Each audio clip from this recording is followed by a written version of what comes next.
ગાંધીનગર ખાતે કેન્દ્રીય વન અને પર્યાવરણ મંત્રી ભૂપેન્દ્ર યાદવ તેમજ નાયબ મુખ્યમંત્રી હર્ષ સંઘવી વિકસિત ભારત સંમેલનમાં ઉપસ્થિત રહ્યા હતા।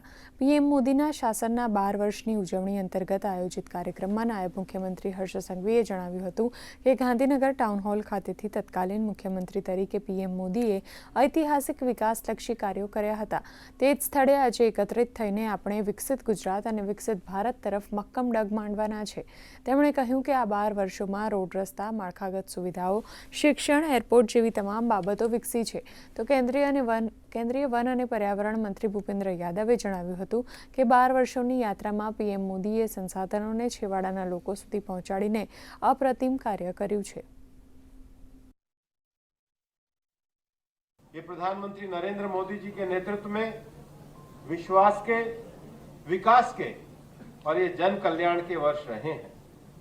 सबका साथ, सबका विकास, सबका प्रयास का नारा तो हम लगातार लगाते रहे हैं, लेकिन ये सबका साथ, सबका विकास, सबका प्रयास का अर्थ है कि हम सभी लोगों के लिए सड़क, पुल, रेल मार्ग, ऑप्टिकल फाइबर नेटवर्क्स और शिक्षा से लेकर सारी सुविधाएं सबको उपलब्ध हुई है।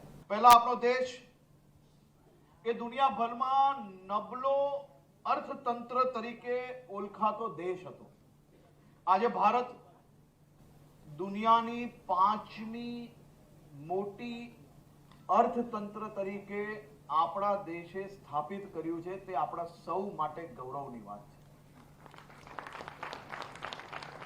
આપણું અર્થતંત્ર એ $4 ટ્રિલિયન પાર કર્યું છે। આજે આખી દુનિયા મંદીનો સામનો કરી રહ્યું છે, છતાં આપણું ભારત એ 6.5% વધુના દરે ખૂબ જ ઝડપથી આર્થિક પ્રગતિ પ્રાપ્ત કરી રહ્યું છે।